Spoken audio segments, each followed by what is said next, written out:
Hi, and welcome to the Growing Chefs Ontario Classroom Kitchen. I'm Anna, and this is Layla Bell. And for this monthly kids cooking class, we're making gingerbread. Are you excited? Yep. Awesome. Do you know anything about the history of gingerbread? It's been alive for thousands and thousands of years. It's been around for a long time, and it wasn't always associated with the holidays. Actually, in medieval times, it was given as a good luck charm. So, what are we going to do? Wash our hands. We're going to wash our hands and get started.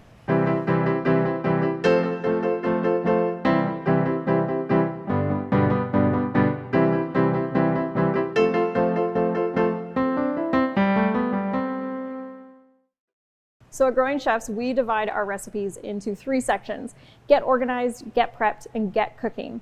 So get organized is when we gather all the ingredients and equipment that we'll need, and then get prepped is when we measure or prepare some of our ingredients before we can cook them. So I've done all of the measuring for this recipe, and I'm bringing Layla Bell in just to help me mix it all together.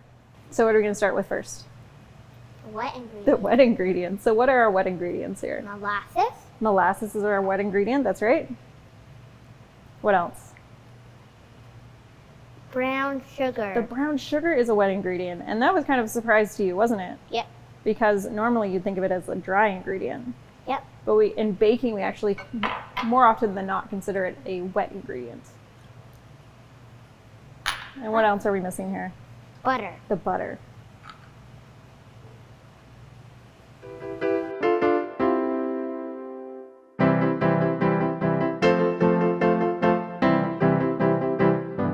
So next, you're going to crack the egg? Yep. There you go. Nice. Okay, so next, Flour. our dry ingredients. What are all of these? Spices. Our spices. So our gingerbread wouldn't be gingerbread without spices. Do you know what I have in here? Nope. So this is, why don't you give it a smell? Ginger. Ginger. Do you know what this one might be? Cinnamon. Cinnamon. And then I have another gingerbread classic. This is cloves. And then that pepper. And then I have a little bit of pepper to make it a bit spicy. What's that white stuff? Coconut? Salt. Salt? And then 2 very special ingredients are in here that will help our cookies rise a little bit. Yeast? Nope, it's baking powder and baking soda. Can you stir that together for me? Yep. That looks perfect. So next, we're going to gradually start adding the flour into our wet ingredients.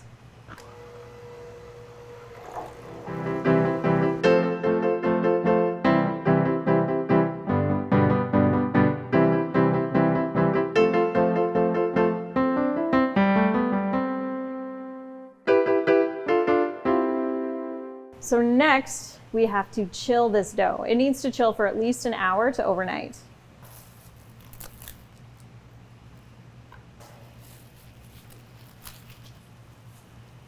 You can put that in the fridge? Look, we got at least a pound. Thank you. So our dough is out of the fridge. I had it resting for an hour, and we're ready to roll it out. So I've got a bit of flour here to help roll that out. I've got the rolling pin. I've got a piece of parchment on my baking sheet. Yep. And I have a cookie cutter. We're going to make snowflakes today. So when we're rolling out, I want to hold the sides. And it also helps if it's in front of you. So I'm going to shift you over, okay?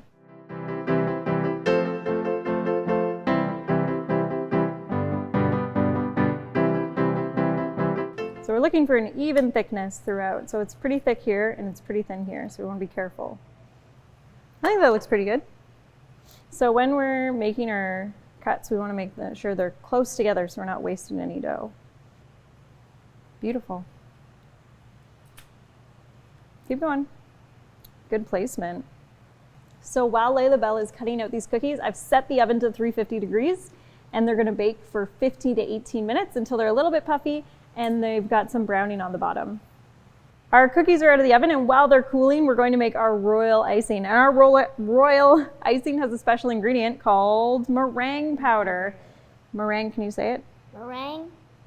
Meringue powder.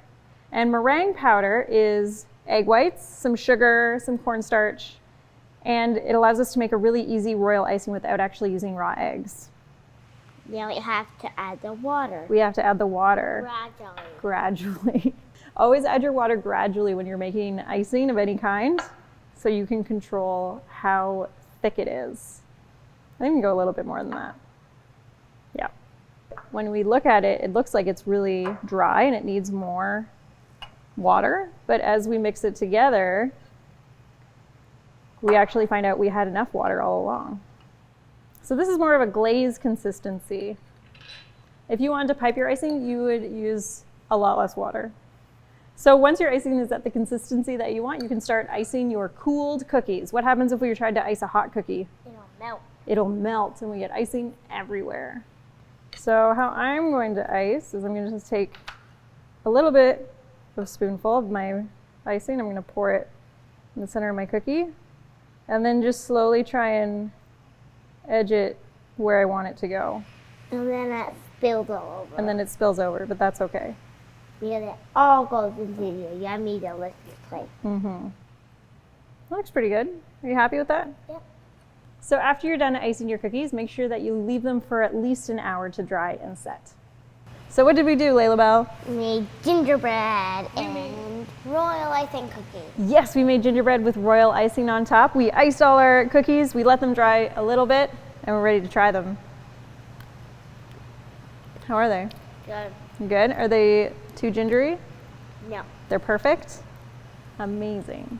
So this recipe also works really well if you want to make a gingerbread house, and if you made a thicker royal icing with a little bit less water, it would work to help stick your walls together really well.